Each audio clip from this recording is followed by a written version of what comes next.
You're listening to the Totally Indian Football Show by Humans of Indian Football.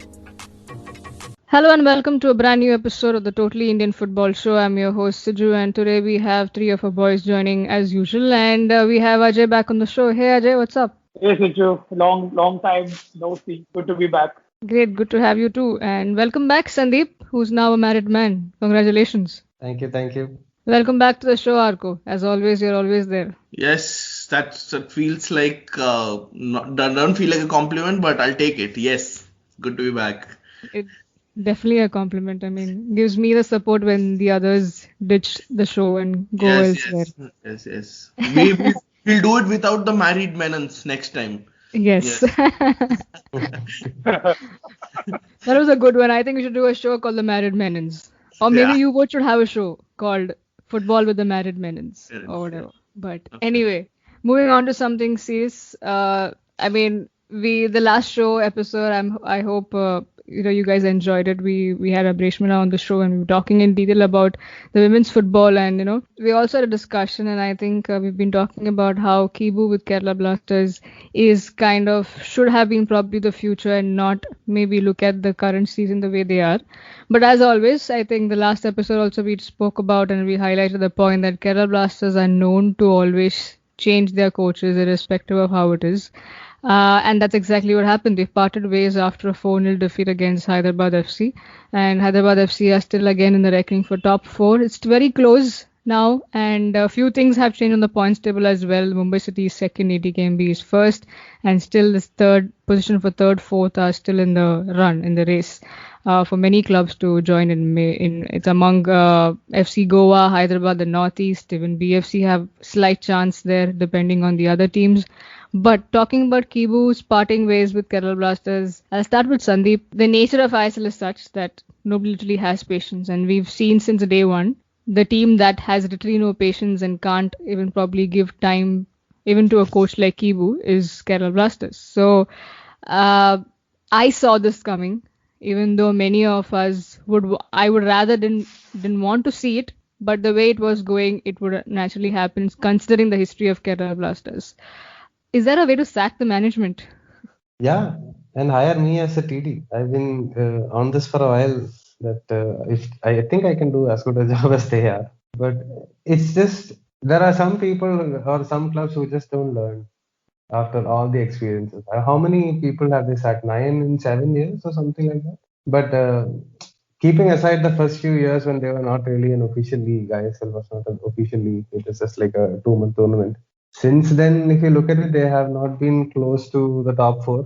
They have consistently underperformed every single season. And this is the thing, right? They have such a huge fan base. They have a great social media presence. They have everything. They have a good stadium. The crowd is always there, except obviously this season. And massive support, like huge Kerala. When you go to Kerala, you see them all talking about Blasters all the time. My friends and their fathers, not even the friends, their fathers all talk to me about football and why Blasters isn't doing like this. And what do you tell them? Because every season you can't keep saying the same reason why they're failing, but that's true. Because you look at the way the club is run, there is no project, there is no long-term vision. They just go from banging on one wall to another, just like a blind man. And then this season they hired a Lithuanian sporting director. Apparently he hired an analyst and a fitness coach. And I read somewhere that for the first time in the club's history.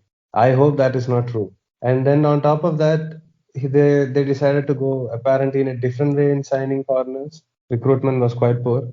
Like for example, if you look at it, Bart Ogbeche, he's a proven goal scorer in the ISL with 2 different teams. Why wouldn't you hold on to him? Instead, let him go and sign equally or more expensive foreigner in Gary Hooper, who's never played in India, who's not confirmed to be a goal scorer, and that's proved out like that. They don't retain the best players that they had. Like this year, they should retain Facundo Pereira. I really, really doubt they will. And they don't do proper scouting. Kibu Vikuna came out and said that our scouting was bad and our expectations for the season was higher than the reality that they had in terms of the squad. So who does this go down to? It goes down to the management, because every year if the coach is failing, it's not really the coach, right? And when you look at it, Ishfaq Ahmed has been there as assistant manager or assistant coach, head of scouting, whatever, since I think 15, 16 onwards, he was there in some, one way, one role or the other. And we've heard some diabolical rumors also about how they recruit players, which I don't want to get into. But their recruitment is not good. And Mohammad Rafiq is the head of football, the football sporting role. He was in Ozone in Bangalore. They were playing second division and things when he was here. From there, Ozone is now shut shop, basically. How does a person who consistently failed to get a second division team successfully through to the I League, and in the way lose out on whatever money and everything that they had going for them, eventually shutting shop? He moved forward and he got a promotion to Kerala Blasters. Like, how does that career trajectory work? There are so many other teams who has better TDs who are doing well with the limited resources playing in the different tournaments. Why aren't they considered? How did he get up there? I don't get it. It's just so random the way that club is run, and it's got so much potential.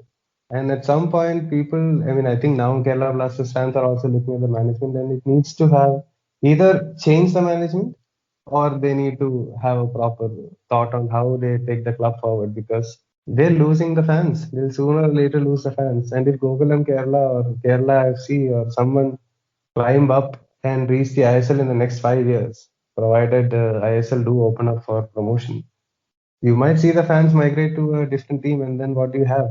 A shell of a Kerala team with the name of a cricketer. It doesn't work.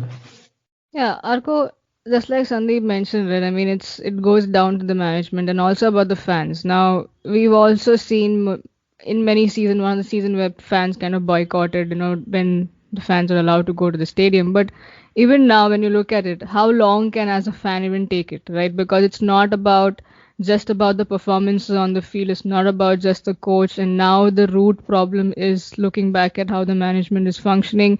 I think one dislike I have towards this club is not because of fans, the players, or the coach. It's because of the way the club is run. And let's not even get into talking or discussing about which people are hired and what are their background, what are their experience, because probably we'll have one whole show then go about, where the right people are or not there, doing the right job. But Arko, how do you find the root cause here, and how well can you probably plan for a new season? Because this is like taking the fans for granted. This is like you have everything and you're taking that for granted. Looking back at the Vicuna era, right? So firstly, from the fan point of view, I always thought being a fan, I mean, that's my understanding of being a fan is akin to entering into a marriage, till death do us part. But yeah, I can understand that a fan's supposed to have tension, and when the team's not doing well, tensions boil over. And it's a fourth straight season without them making to the playoffs. So obviously there's a bit of discord, but just looking at the Vicuna era only, right? Yes, he paid for some questionable recruitment. We don't know, who really recruited those players, but you could see that throughout the campaign, his two centre backs struggled. Like it was a massive struggle. But then the coach also had some questionable selections. You had Jigson Singh playing centre back. I mean, Jigson's a really good young player, no doubt. He's a very good six, but playing him as a centre back, I don't know. Right? It didn't work out, and there were a few mistakes. So lack of creativity, right? Facundo, for all his huffing and puffing, was the only one maybe trying to instill a sense of urgency. Gary Hooper, again, what was expected of him? Probably not the outcome they expected when they signed a striker like Gary Hooper, right? Why they didn't sign Bart, to answer this thing, Sandeep's question is easy, because obviously he was offered more money at Mumbai, and how many teams can compete with Mumbai when it comes to salaries, right? But how much did they end up paying for Hooper in the end? Hooper's still not one of the top top 10 highest paid players in the league, by the way. He's not. For this guy? Yeah, he's not. Ogbeche, yes. Ogbeche is. Ogbeche, in fact, I think was if I'm not wrong, is the 6th highest paid. player in the league. So yeah, to answer your question, Adam Lefonte second, right? So, Of course. I mean, so look, Kerala can't compete with the other teams financially. I mean, at least the top two, right? But then you have a Goa who are showing the way to rebuild, who are showing how you can go about it sustainably. But yeah, Vicuna also made a target for his back. Honestly, I mean, there are some clubs where you can question recruitment and probably get away with it. Vicuna obviously chose to do it in a club where he couldn't get away with it. Some of the decisions also, like I said, on-field decisions were also kind of bizarre because, making one substitution when you're chasing the game, playing an unrecognized centre back. And like I said, no, the creativity problem wasn't solved till the very end, right? And some results were just undigestible, to be very honest. Like, I mean, if you're your management, I think you draw the line at some results. Losing to a rock bottom Odisha, giving them their only win of the season, right? That one, they conceded 4 goals against Odisha, remember, right? When you're chasing the playoffs, and it's not like they lost to Hyderabad 2-1 or it was a 1-1 draw. It was a 4-0. It was like a meek surrender, right? So some cases you also have to take these things also into account, right? So yeah, I mean, understand why the fans are understandably annoyed, and Vicuna also had his limitations. He needed longer time. He needed more of a preseason. They didn't get a long preseason. If you look at it, the teams which had long preseasons, Northeast, Goa, HFC, are reaping the benefits of having a longer preseason. So definitely, I'm not saying it was Vicuna's, fault alone, but definitely there was some questionable, decisions from his end as well. Yeah. I just want to clarify one thing. I'm not talking specifically about firing Vicuna alone. I was just talking about the larger picture because Vicuna needed his players. I think from what I've figured out, he asked for some players that was with him in Mohun Bagan to play the kind of football that he wanted to play. And obviously that didn't work. So if you are getting a coach, maybe you should look into getting the kind of players the coach needs as well. Having said that, yeah, I mean, the results have not been great. So at the end of the day, maybe you should have given him another year because you don't get anything from sacking coach every single. That's what I no. What happens in this case is then the rebuilding again has to start from scratch, right? Again has to start from scratch, right? But I get your point, Sandeep, that there has always been a dissonance in some clubs in India, between the type of coach they get and the type of players they get, right? They don't necessarily always go together. I agree, in that aspect with you, right? But again, one of the hallmarks of a good coach is that, sometimes, I'm not saying he should not get any of the players he wanted, no, but hallmark of a good coach is sometimes he makes do with, with a, let's say, with a less than desirable squad. I mean, that's where the real skill of the coach comes out, or do you disagree with that? So I don't completely disagree, but I also think when you are bringing in coach like say a Sergio Lobera or Kibu Vicuna, who are so married to the way they want to play a certain style of football, or Albert Roca before when BFC got in. Everyone talks about this amazing season Roca had. But there was one season when he didn't win much at all. Like he finished outside the top 4, I think 4th or 5th. He finished fourth. Yeah, he finished 4th. Yeah. Because he didn't have the players needed to play his style of football, and he was not ready to sacrifice his style of football for anything. And then you have to go and get the players he needs to play his thing, and it becomes unbelievably good. So that's Vicuna, to me, from seeing him with Mohun Bagan, looked like he had a certain way of playing football. Yeah. And a lot of the Spaniards are like that when we look into it. So if you are getting him, then you should get the kind of players that he needs to play the football that he wants to play. Because you bought him on the back of a great season he had in Mohun Bagan. ISL is a step up, no doubt. But nevertheless, he played in a certain manner, and then you have to support him. That's what I think. We recently released a podcast with Ravi Pushkar with FC Goa, and he said when they go, FC Goa plays a certain style of football. That's the way they want to play, and they go out looking for a coach People who to fit can the get system. it. Yeah, and then give him like a bunch of player lists saying these are the ones that we've shortlisted. Yeah. Do you have anything to add? Do you think anything is fair? Can you work with this? And then the coach helps with the decision. So that's how the club is supposed to be, right? Yeah. And it's not really rocket science, is it? What he said was it's just basic. But and I have to agree with Ravi here that that they do a very good job of it. Like, I mean, they've just rebuilt again, right? And they're still in contention for the top four. But just having the last word on that, it's what happens in Indian football is also when a coach wants a certain player, the price of the player automatically goes up. Lobera at City can afford to get that player. He got Jackie Chan Singh also, right? A favorite of his at this thing. There was no monetary pressure on him, not to get him, right? He got him easy, right? So maybe for Kibu also that was an issue because Kerala are not going to pay the sort of money Mumbai are paying, right? So automatically a Nong becomes more expensive when people know, right, that a coach prefers player. Automatically Shubha Ghosh, we know what happened. There was a bit of dissonance, but yeah, the point remains that that it's maybe Kerala should try and now rebuild according to the budgets they have and probably according to the coach they get. That I agree with you, Sandeep. Ajay, your thoughts on the whole reaction on the whole Kibu fiasco?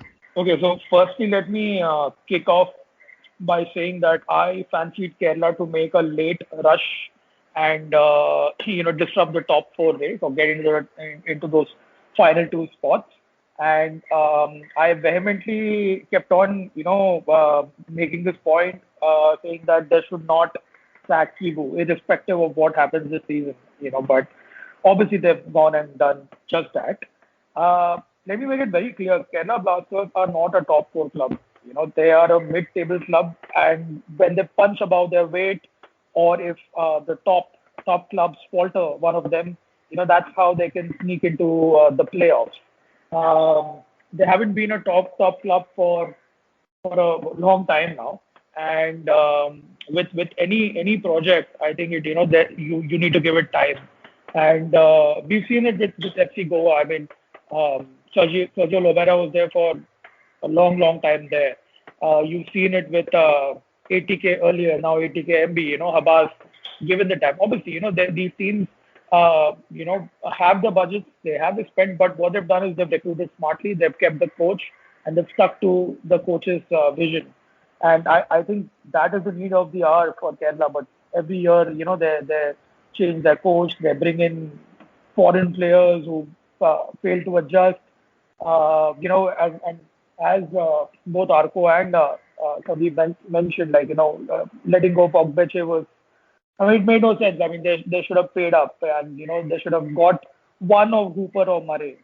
And that central defense, Costa and Kone were absolutely terrible. I mean, I don't know who's worse among the both of them. And I think Kone. Eventually, surely Kone. So what I've been reading about is that Kibu lost the dressing room, and once you lose the dressing room, it's difficult because the kind of presence that there are seasoned players. I mean, Gary Hooper, Jordan Murray, Facundo Pereira. I mean, these are all guys who've seen played football in many countries. So yeah, you lose the dressing room, you immediately lose the job. But I mean, that is the thing. I mean, you don't back a coach by giving him his players, or you don't give him time, and this is what's going to happen. So sadly, it's going to be a rinse and repeat out there.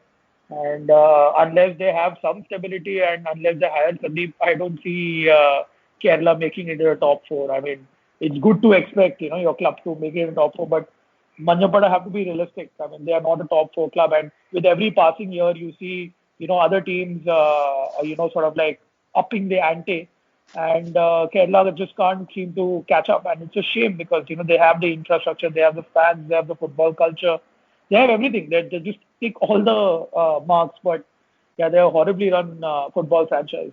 I think we should start a social media move to get me the TD job, honestly, because Rijiju is getting people, some tweets, and they are getting Sai tryouts. So I think I should also get.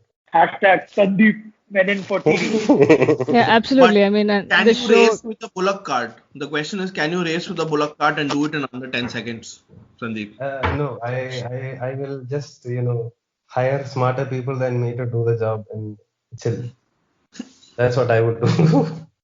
Definitely, we can have the show as the first thing that you put out, and why not? Fans This is out, just Kerala Blasters fans out there, Sandeep for TD, and take it from here. This is just to segue from. I mean, you had mentioned Hyderabad FC, and Varun was the managing director of Kerala Blasters, right? So I mean, look at what he's been doing at Hyderabad FC, and it's vindication for him at least. And you have all the ex-Kerala coaches there. You have Thangboy, you have Shamil, and yeah, I mean, look at Hyderabad, the way that they've been. It's just a good story, right?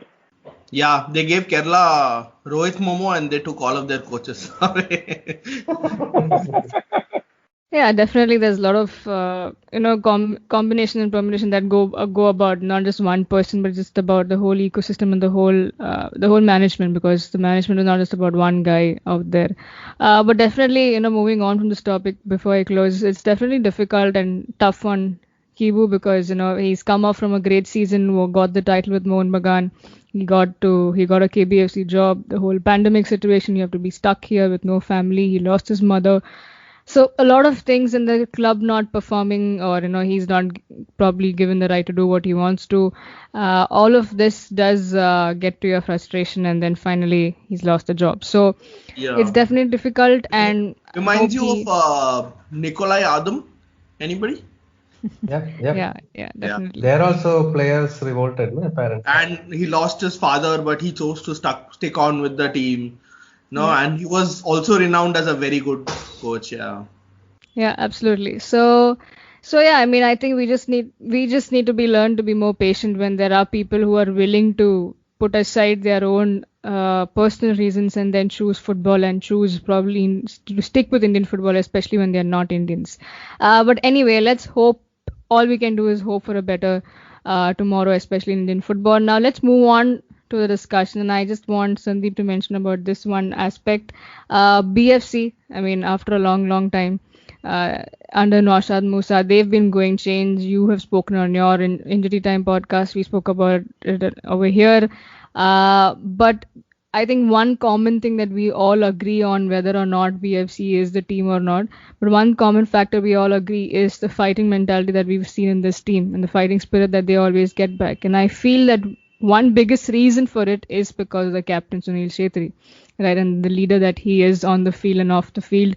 And we clearly saw that, not in glimpses, but in full the entire 90 minutes. He was playing his 200th match for the club. He got 2 goals, and the whole moment that happened after that, where everyone's talking about it.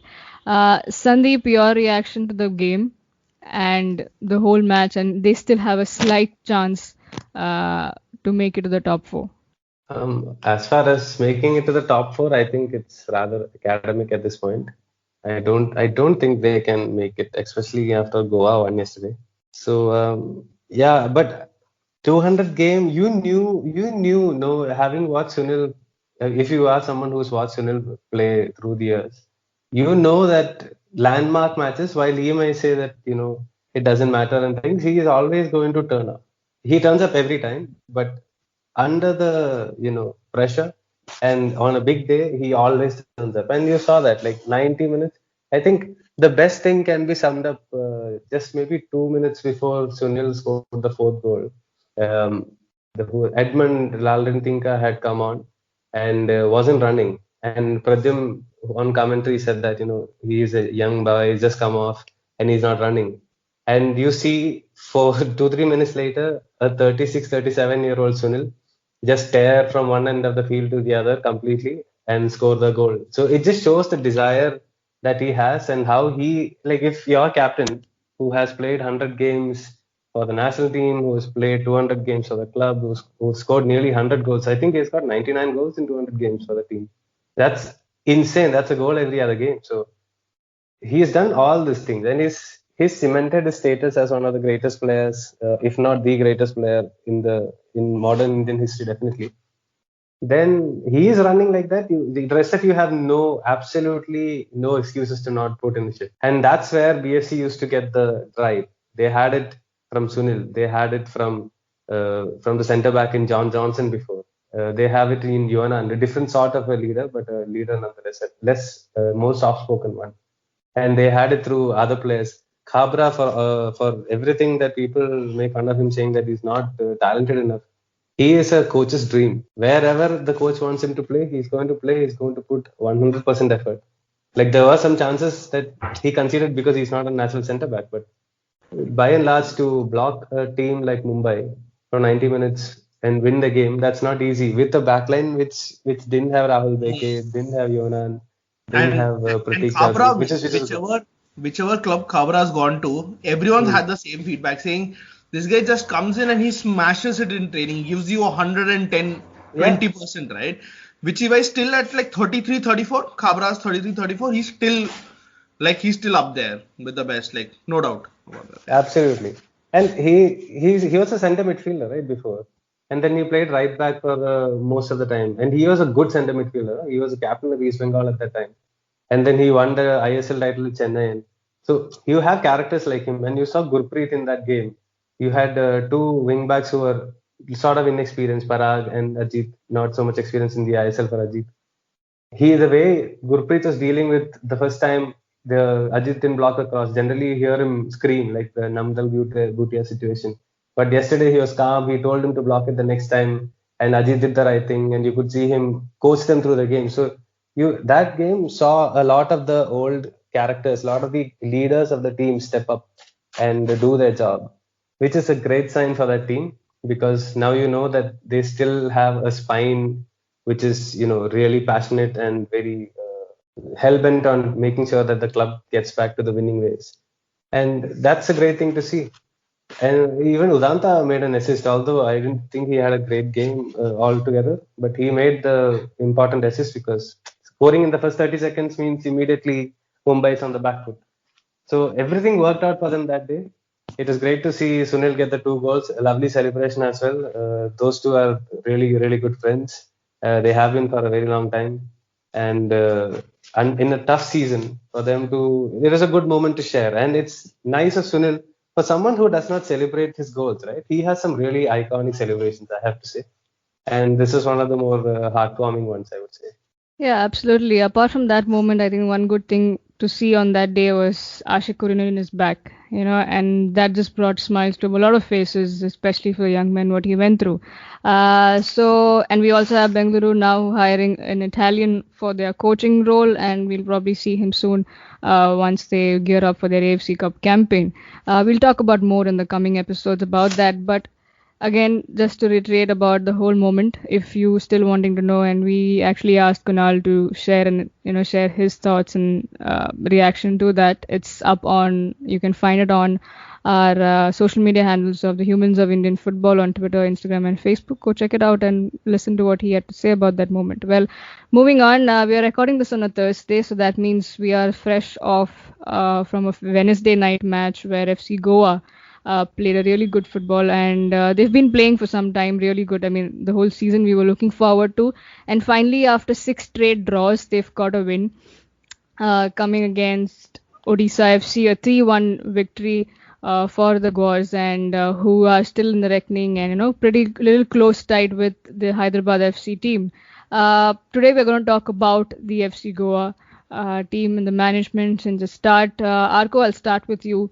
Since the start, okay, personally, this could be a very personal opinion for me, but if there's one club that has impressed me since the start of ISL, it has been FC Goa, and not just for the names that they've got, not just for everything, but from day one, like what they've done at the management level, what they've got, the local guys being there for all the right reasons. There might be seasons when they did not do things right, but I feel they've done more right than wrong. So for someone, even you have been with them for a season and you've seen them, you've tasted how it is at the back end, you know how it is. How much of a pressure was on FC Goa, the franchisee, now a team, when they were starting off ISL? Because we know that the legendary clubs from Goa, were not taking part in the I-League. They withdrew their participation, but they were still active. But nonetheless, suddenly when you look at Goa, there were no active clubs playing in the top leagues. So how much of a pressure was that on FC Goa franchisee? I think there was Churchill, but yeah, they pulled out and then they again came back in. But yeah, one thing to note is that those clubs are called Dempo, Salgaonkar, Churchill, whereas this one's called FC Goa, right? This is the one that's not named after a person; it's named after the state, right? That's interesting to note. Secondly, I spoke to a veteran watcher of football from there, and he said when the club shut down, there wasn't much furor from the fans, right? So the fans never came out and openly voiced their displeasure. So the owners were like, what did we accumulate all of this goodwill for, right? That's a question that that he was also asking, right? Yeah. Coming to the way the franchise run, yes, there is always pressure because Goa, like Kerala, has insane football culture, right? Calcutta also, right? Cannot imagine being a person of authority at any of these clubs and not facing pressure.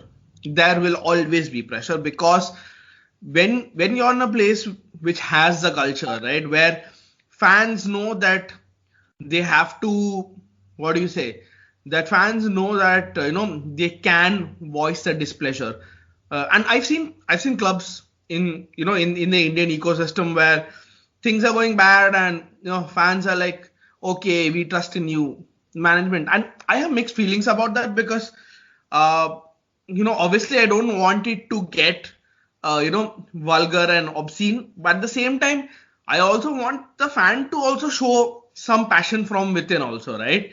If the ship is burning, you don't just clap and sit on the deck, right? You actively voice your displeasure there. So at Goa also, again, the fan base they built over the 7 years, and keep in mind that they've actually managed to build a national fan base. There are a lot of guys now who come out and say, my second team is Goa, right? And that's what everyone, in the ISL at least wants to achieve, because that's the only road to sustainability, right? For you to build a national fan base, and they did it through their style of play, through the decisions that they took, through the staff there, right? Someone actually, when I was going to join FC Goa, they said, don't join FC Goa because, the process are already pretty much set there. What are you going to come in and add? Like, it's already a pretty well-run club. In fact, if you want to learn, go to one of the clubs that's not as well run as Goa. Right? And I get the wisdom of those words today because I worked at that club and, like I said, everything follows a process. There is accountability, including Ravi, Lokesh, Amrit, all of these guys are my friends, but they do a bang up job every year of making a list, doing it systematically, taking feedback from people in those countries, if it's foreign or from those clubs, if the player's Indian, they do a bang up job of it, right? And which is why despite any other team right now, they would have been crippled, right? They lost Lenny also, right? And they lost Brandon also, right? I mean, they lost Lenny to ATK and they've lost Brandon to injury. But there is no, there is no similarity between the team that was last year and this year, except for one thing. The philosophy of play, the style has remained, more or less the same. And now they have a coach also who has one or two tricks up his sleeve, who plays without the striker and still won, right? Played without Angulo, they won against Jamshedpur, right? So this is a coach who can change it up, right? So, I mean, all in all, it's a wonderful story to see, that you rebuild and then you're still in the running for the top 4, right? The only other comparable story is probably Aizawl, who also lose like 7-8 players every year, but they're still in the I-League at, boasting of one of the least budgets in the division, right? Even Goa aren't like the highest spenders in the division. I think it's very clear that they aren't, right? But the way they rebuild, the way they, go about their business, they try to put a team together which is more than the sum of its parts, right? So they come in with a philosophy saying, if I am investing 1 rupee, I want to get as close to 1 rupee back from it, right? There are a lot of teams which will rue their foreigner selection at the end of the season. They'll say, we invested so much money, but we didn't get, the return from it. But you look at Goa, right? Like, these are blinders of signings, right? You have Igor Angulo, who's not the highest paid strikers in the division, but he's the most lethal, if not one of the most lethal. I think Roy and Alf are probably in that same class. I don't think anybody else is in the weight class. I mean, with no offense to anybody else, right? Then you have Jorge Ortiz, man. Like, the guy's a revelation, right? You still can't, you have to pinch yourself thinking that, guys like Ortiz are playing in India. Like, it's unheard of. Like, a guy with such skill probably could have played in the Segunda if he wanted. But he's playing in India. That's the... And people often don't realize that this is the result of, a lot of backroom activity that goes on. These guys are at it. These guys are planning from now for next season, right? That's how it works. You don't go, till June, July, August and leave it late. You're then not going to get the best players, right? Like with Ortiz, for example, I think now it's widely known that Mumbai also wanted Ortiz, right? But these guys, they stole a march on them, right?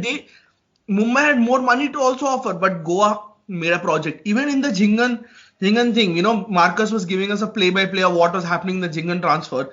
Goa, out of the 5-6 clubs which made it, Goa one of the last 2 clubs, ATK and Goa, right? Because Goa showed him a side of himself that he didn't know. Goa gave him a whole presentation. Goa said, yeah, we may not be able to afford the money that, ATK is paying, but, we'll make it worth your while. We have a plan in mind. We're not just signing you because you're a marquee Indian signing, right? We have a plan in mind. And it comes down to that. Do you have a plan in mind? Do you have a 1-year plan? Do you have a 3-year plan? Do you have a 5-year plan? Being at the club, I can definitely tell you, I know because I have, some knowledge of those plans. Obviously, I'm not at liberty to share them.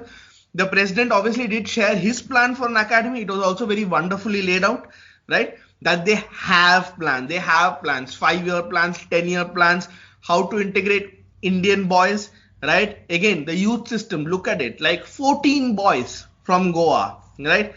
Which other ISL team can boast of this? The answer is nobody, right? When Sergio was into his last season, right? And we just did a quick study, right? No other team had retained more than 3 foreigners. Goa retained 6. Right, so that's clear daylight between the planning, between the execution, between what they're doing. Right now, you're seeing a team that's performing beyond its means, that's taking a meager budget and making a mockery of it. Right, and they are absolutely there based on merit, and even if they don't make top 4, right, it's been a really good fight. Right. Obviously, there are some chinks in the system. The coach is still working out some possibilities. You can see that, sometimes there are some, some things lost in, a transition. But, if you take a, closer look, you will see that Juan actually has a plan that, and the tactics are actually meticulously detailed, right? You can actually see, sometimes you can see 4 banks of lines, or you can see even 5 banks of lines, Yesterday, just a moment from the game where, Nogueira decided to ship the ball outwards instead of playing in inwards, and Princeton immediately came and he was in his face saying, why didn't you push it in, right? So that's the sort of culture that's being fostered at the club, right?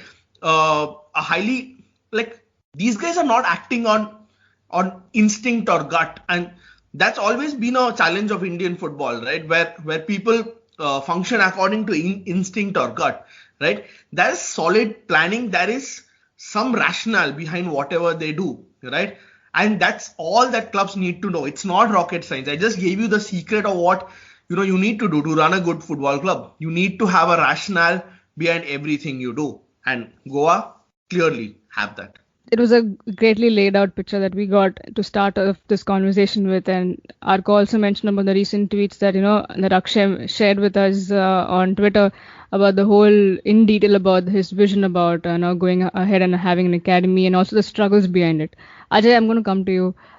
You own an academy, you know the struggles here, how it is. So how, when you read those tweets, if you have, how excited were you to look at that, and especially it just bolsters the whole ecosystem of Goan football, right? To have that, to have somebody have that vision and then also wanting to implement. And I mean, the way he just laid out all of it so beautifully, it just looks exciting. So how excited were you as an academy owner and as a football lover to read those?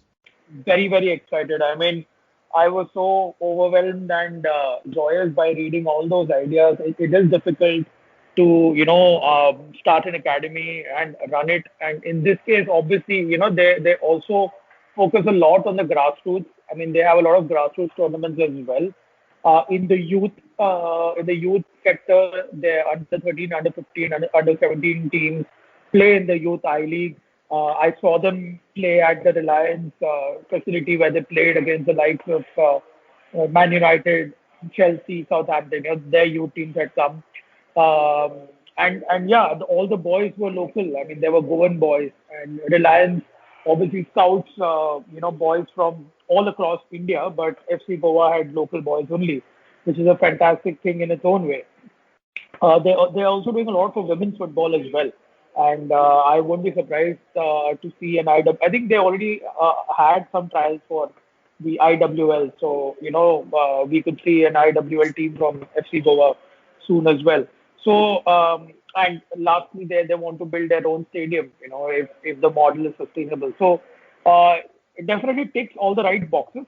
And amongst all the things that Arko and Sandeep have mentioned, over and above, I really, really am excited for the partnership that they're going to have, or they've already started with Red Bull, because like the City Football Group, Red Bull has investments across different football clubs across the world, and the two clubs where I really feel that we could see Indians play in Europe is RB Salzburg and Leipzig. So RB Leipzig, so Germany and Austria, because firstly the work permit, getting a work permit is easier for us over there compared to the UK.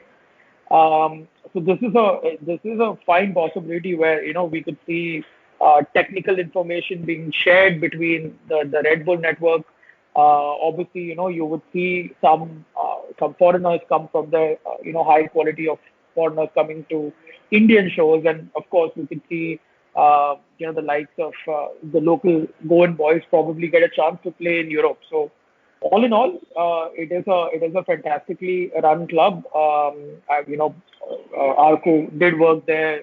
You know some people there. I know some people there. Sandeep knows some people there. So we know their vision, and you see, I mean, it's a fantastic approach, and the likes of Hyderabad FC are also following the same approach in this ISL, and they're thinking for the long term. So really excited to see, how FC Goa, sort of take shape in the future. When I was there in Goa a couple of, seasons ago, when they were flying in the ISL, I never saw, such a united fan base. The entire state was backing FC Goa. Back in the day, obviously, you had your faithfuls for Churchill Brothers, you had your faithfuls who, for Dempo, Sagaukar, and so on and so forth, Sporting Club de Goa. But, where loyalties were divided, I think FC Goa has united the entire state in such a fantastic way. It's unreal, man. It's absolutely unreal. Sandeep, before you start and take off your point, Arko had mentioned to start with that, that the fans never revolted as such when the whole clubs were back down and they did not want to participate in the top leagues. I just want to ask you, do you think that, for somebody also following the Goan football as well, do you think that also it was a case where, the fans were from the older generation, probably that, having spoken to some of them now from the current fan base, they've said that they were some of the senior guys who just wanted to come watch good football, yes, support it, but then went back home. There were never really some chance or some whole craze coming out there, to beef there for the club and all of that. Maybe they were different. So do you think FC Goa has kind of also given rise to some young football fans in from the state, and that's what we've been seeing now? Yeah, it's sort of a difficult question to answer because chance in Indian football is something relatively new. I've heard from people who have covered multiple I-Leagues and NFLs before ISL even started that it was largely just abuses and noises and cheers. There Yeah, was I mean, no, chance is one, the smallest, I mean, I think the most smallest point from that question. But yeah, the larger part being the whole crowd was different in the sense that they were yeah. from the senior, older generation. So I was just getting onto that because chance came, relatively new to Indian football. And this, like you mentioned, it's quite precisely that it's the younger generation of fans who have grown up watching the Premier Leagues and Champions League, where there is that kind of a culture, and they are also quite savvy on social media. Now the older generation came, watched the game, spoke about it, had a cigarette, drank some tea, and went home, and that's great in itself. We would love to have that kind of a crowd all over India, but the fact of the matter is that we don't. So, but when I spoke to Ravi, one of the things he mentioned, and Orko also touched on this, is that the legacy clubs had left or were on sort of leaving from the national level. And what it essentially did is sort of split loyalties. Like there was one from the north, one Panjim, one from the other side, one club in the Churchill. So they were all different clubs in different regions in Goa. So it split loyalties. And when FC Goa came in, and there was no a team to support at the national level because these teams continue to do a great job in the local scene. They sort of migrated to this, and they had a great icon in Zico, who, if you are a football lover, you know Zico, and for him to come and take over Goa and do well with Goa as well, and that's very important because a club when they did well. If they hadn't done well, maybe you would have heard some, people getting little annoyed saying that what is we had better clubs before, this club doesn't, stack up to that and things like that. But they did well, and that really helped them get the fan base on board. Now, if Dempo and all of them come back to the national scene at the ISL level, I don't know how that's going to change. But I think a younger generation will definitely be there for FC Goa. And social media, of course, did a excellent job for FC Goa. It's like a perfect storm in terms of fan interactions for FC Goa. And so I would say that is the biggest achievement in terms of how they went out of their way to get the fans, and they did all the right things to make sure that the fans who came to the stadium stayed. They played the right kind of football. They got the results. They had the great names. So everything went their way. But now I'm getting to the point that I wanted to make is one of the things I really, really like about FC Goa is their recruitment and transfer strategy. Because this is a club that does not get bullied.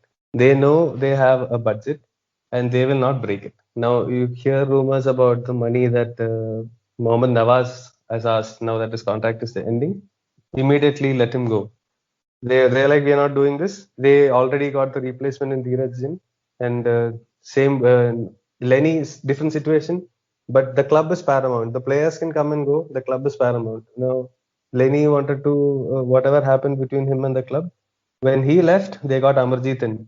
Now, people say he's on a long-term deal, but it's not really a long-term deal. It's based sort of on performance.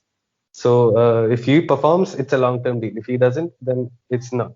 So the way they structure the contracts, the way they make sure that the budget is maintained, and they don't get bullied.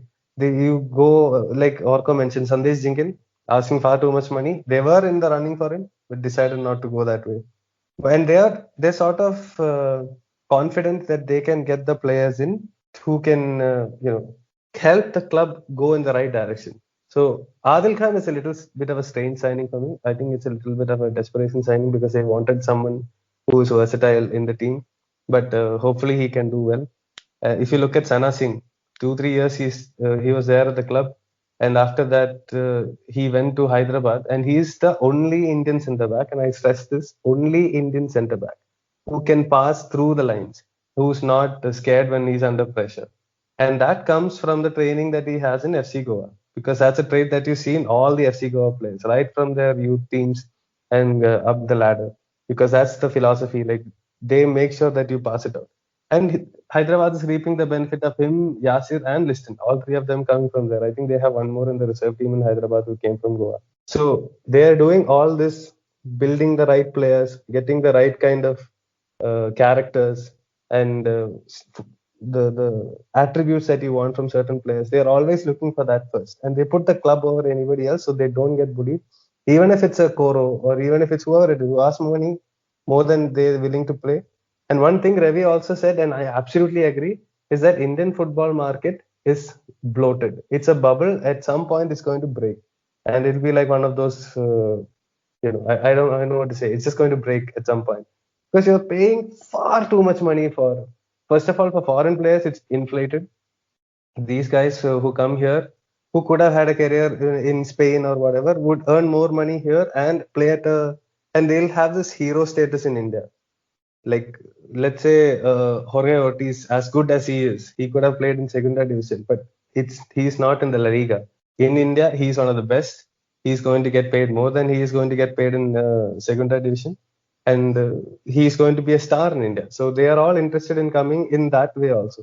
And the Indian players market is also a little messed up, because, like I mentioned before, Sandesh Zingan, that much money after a year out with injury, I can't understand why. And Nishu Kumar for 5 crores, it seems a little excessive. Like, even now Amrinder asked, I think 2 crores, whatever the deal is, I don't know exactly, but that's the number up in the air. These are not sustainable numbers for a club who is not going to earn much money back from the system. So FC Goa is ensured that by sticking to the budget, that it will not come to a situation where they don't have money to pay. And now let's talk about the development team. Now, Derek Pereira is a very smart man who's probably eligible to be. I mean, at some point he should get a chance to coach the ISL teams. I feel. Hopefully he will. But anyway, he's done a very good job in the development side of things. He's looking at it like, you need to play more as a young player, so they don't have any under 8s, under 9s, which a lot of the clubs have, which is like a money making venture at some point, because you make money off these players. They go play maybe 10, 15, 20 matches a year and come back. FC Goa, on the other hand, have gone and said, okay, Goa already has a good culture. Let's just invest money in conducting more tournaments and more events for these football youngsters to play. And let them play and figure out and enjoy the game until they are, let's say, 10, 11, 12. At which point we will look at, because we have details on all these players, we'll look at the best ones and take them. And then from there on, mold them in the FC Goa way. And at that point, when you scout them, you can also see who has the touch, who is playing in a certain way that might suit the club. So essentially what they've done is they've increased the number of games that the kids need to play to improve in one region. Now, hopefully the rest of the clubs can do something similar, because what we need really is the youngsters to play more games so that they improve. So in this way also, they have done a good job. So they will keep getting better players, because I have seen the FC Goa reserves play in the second division. The 4 or 5 years ago, or 3 or 4 years ago, whenever it was, when they played, they had Yasir and Nawaz and Liston and Princeton, all these kids playing there. And look at the number of them transition to playing for the first team. So, or in the ISL, on the larger picture. So they have a pathway, they have an idea, so they're doing everything the right way. And in terms of stadium, that they think, I take it with a little grain of salt, because in India, I think it's very, very difficult for a club to have a stadium, to own a stadium, to run a stadium, because the money involved, especially in the ISL, where you're paying 13 to 15 crore as a franchisee fee. And if you win, you get 8 crores. And if you finish in the top 4, you get some more. But again, with the player expenses and things, and no media, television rights coming their way, it's very difficult to have to invest in building a stadium. And you don't know how you can make money off the stadium also. Maybe you can give it off to some stores around and all those kind of things. But it's a very difficult venture to for a club to have a stadium and keep it, because the 100-year-old clubs are here in Kolkata. None of them have a stadium. Yeah, I mean, summed up again really well. Arco, now apart from the immediate challenge, which is to finish in top four and play for the playoffs, it is the ACL. It's the first time FC Goa will be playing in the ACL. It's difficult. The group we've already seen. As much as it's a mouth-watering group for us football fans, but it's a difficult one for FC Goa team. But one point even Sandeep mentioned that it's about the club, right? They stick to the club and it's about FC Goa. And I think even Juan has mentioned that, especially when the whole conversation has been around Ishan Pandita, why is he not there, why is he there, or why can't he start, and all of that. And Juan really mentioned this is about the club. It's FC Goa. I choose the best 11. There are young players, not just Pandita, but others who are yet to, still learning in the process. And he does his job where one feels he does his job and he comes off and scores or whatever. But the whole thing that they've stuck to the philosophy is that it's a team, it's a club, and not an individual that runs the club. But Arco, how do you see them going? Let's leave the ISL part, but how do you see them going as a unit to play in the ACL? Look, the Asian Champions League is a tough barrier. To be very honest, like if any Indian club's thinking, we'll qualify for the ACL and then we'll build for the ACL. Even Goa, I don't think have unrealistic expectations. The best part about the club is they know exactly where they stand. So realistically, what does quote unquote killing it in the ACL mean for an Indian club? Maybe it's 2 draws, maybe it's 1 win, right? That still doesn't get you out of the group stage, right? So Indian clubs aren't at that point where they go to the ACL and they say, oh, we have a really good chance of qualifying. Right now, no. Right now, Goa, no. They have an uphill task ahead of them in the ACL, right? They want to give a good account of themselves, but still the first priority remains the ISL. That's their bread and butter, right? That's how they will sustain, right? The higher they finish, the better revenue they make, and the better caliber of players they attract. It's as simple, right? I mean, we all want them as the first Indian club representative to do well in the ACL, but we should not also at the same time have a unrealistic picture of where India and Indian club football stands in the context of Asian football, right? India has been drawn into the West Asian zone, a very difficult zone. They've been drawn with the last year's finalists, right? Now we're talking about a country sending its first ever representative to the group stage under the newly branded ACL. Obviously, I don't want older fans coming and attacking me saying, our clubs made it into the old format. No, the new format, first time India's made it. That too because it's expanded. The ACL is expanded from 32 teams to 40 teams. So which means some countries like India and some other, if I'm not Hong Kong and some other countries got direct spots into the group stage. Good development, but nonetheless, you're talking about virtual, David versus Goliath battle. So all the best to them, but really anything that they get more than 2 or 3 points will be a bonus for them. They also know that. Right. So, I mean, all in all, as optimistic, a fan and an ex-employee of the club that I am, I have to say that, the ACL is a step too far. And I feel Indian fans also should be aware of these realistic expectations, right? The club's in a rebuilding phase. The coach is in his first year. Majority of the players have left for other clubs. So is it really fair on us to heap unrealistic expectations go on? My point is that it's not, right? My point is let them go out there because of the extra local players that they'll be able to play in the ACL. It's a 3+1. Let the Indian boys enjoy themselves. For some of them, this might be the only time in their careers that they get to play the ACL. For the good ones, obviously, they might end up at clubs which will end up qualifying, right? Goa also might end up qualifying again next year or the year after that. But let them enjoy this experience. Let's not heap expectation on them because, like I said, it's difficult to expect them to have a really good run or even qualify for the next round.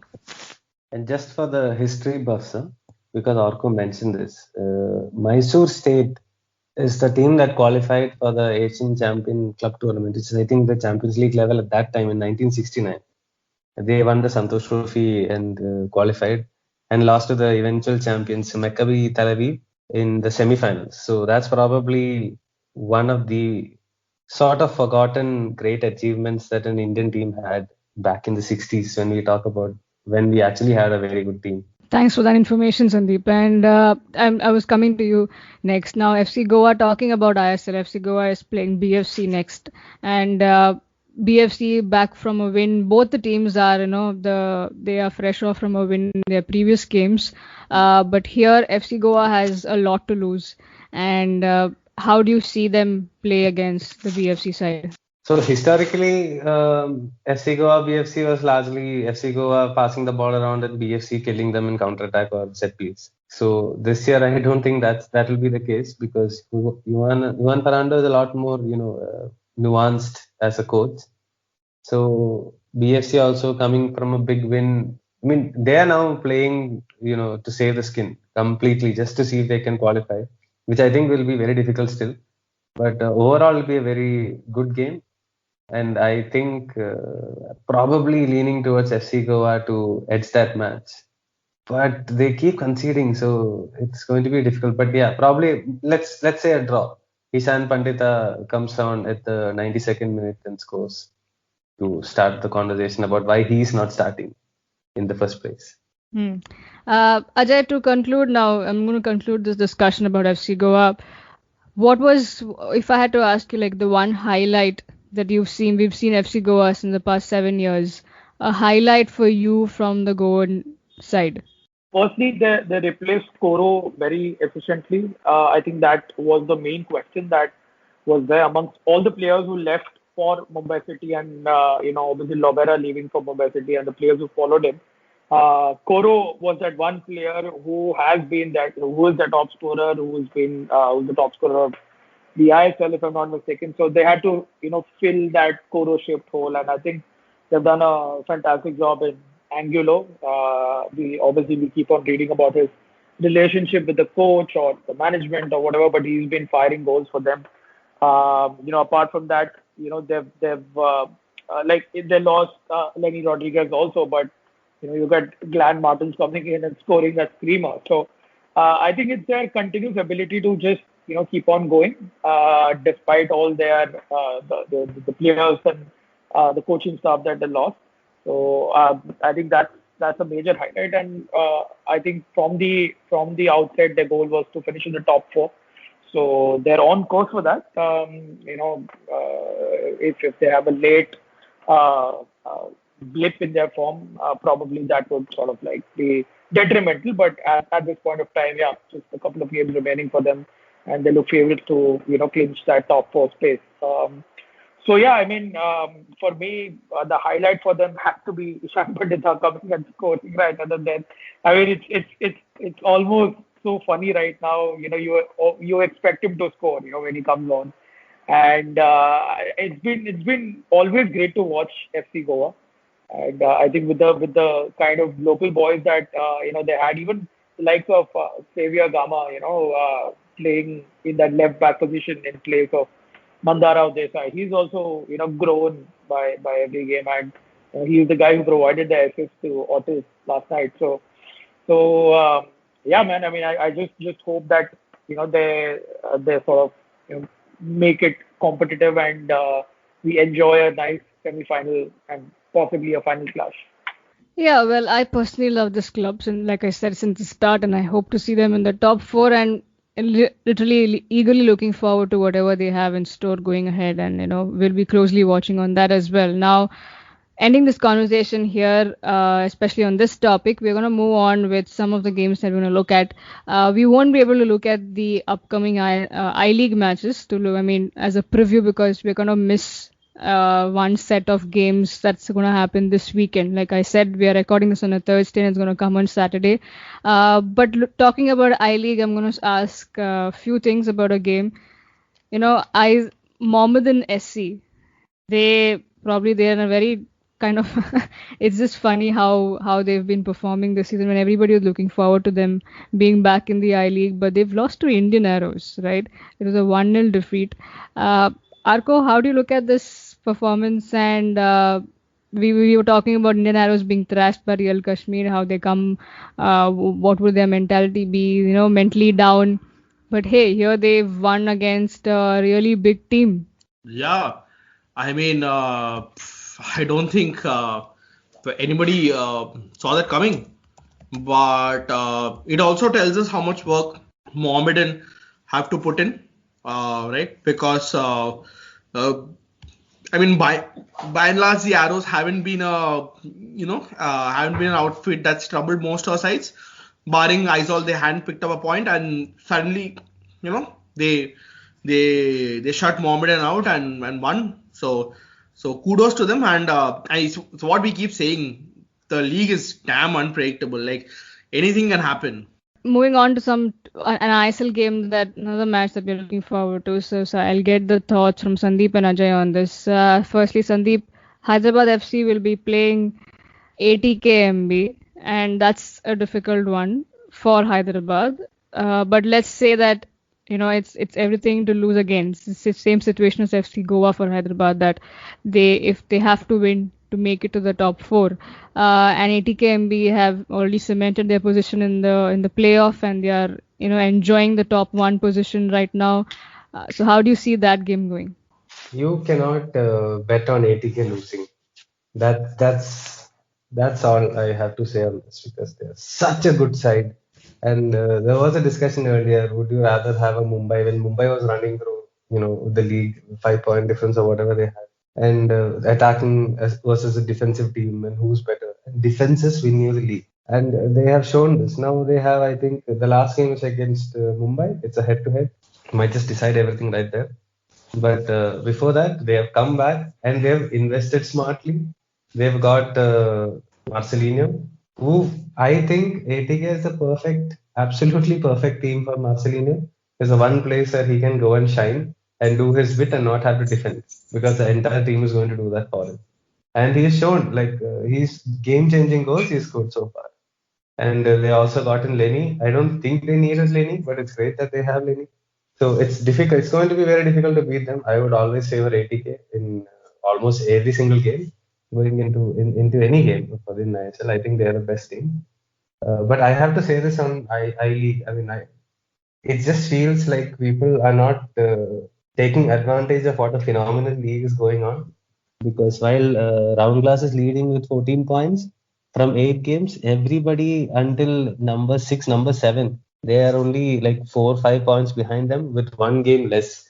And we still have no idea. There's only 2 or 3 more games for teams to play in this league, and still we have no idea who's going to finish the top or all those kind of things. So it's excellent, and everybody should try and watch Sudeva, because I've been very impressed with them. All Indian squad, they're really good. The Keane Lewis looks like a man reborn. They have a winger Naucha, another Naurab Mahesh Singh.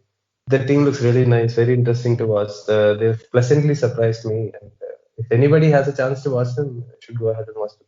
You're trying to say Lewis is keen. That's what you're trying to say.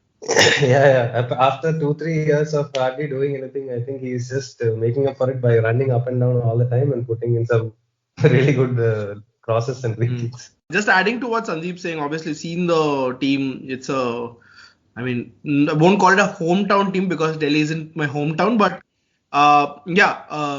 the reason for Sudeva, I think, is because they assembled way early, and I'm not even kidding. I think they assembled sometime in October, and they've been training and running and huffing and puffing since then, right? So that's a lot of time that they've spent on the training page, right? They sweated it out there, and Rohan yesterday in his Twitter Q&A also said, this time the vacation for the Odisha boys is going to be less. This time we're going to see them sweat it out in Odisha. So you have the proof of concept right there in Sudeva. They've had a very long preseason, and it shows. Absolutely, and I think like Sandeep mentioned, like I mean, this I League always shows up, right? I mean, it's always something to talk about, and there's always teams show up, their performances, the matches. You really cannot predict who's gonna win it and who's going to lose it. So we are still in the early stage. Let's see how all of this goes about, and you really can't bet on any team, but some great matches to look forward to. Ajay, coming to you finally. Hyderabad versus ATKMB. What do you think? It's a difficult one for Hyderabad, and there's nothing to lose for ATK apart from some points. But how do you see Hyderabad showing up for this game?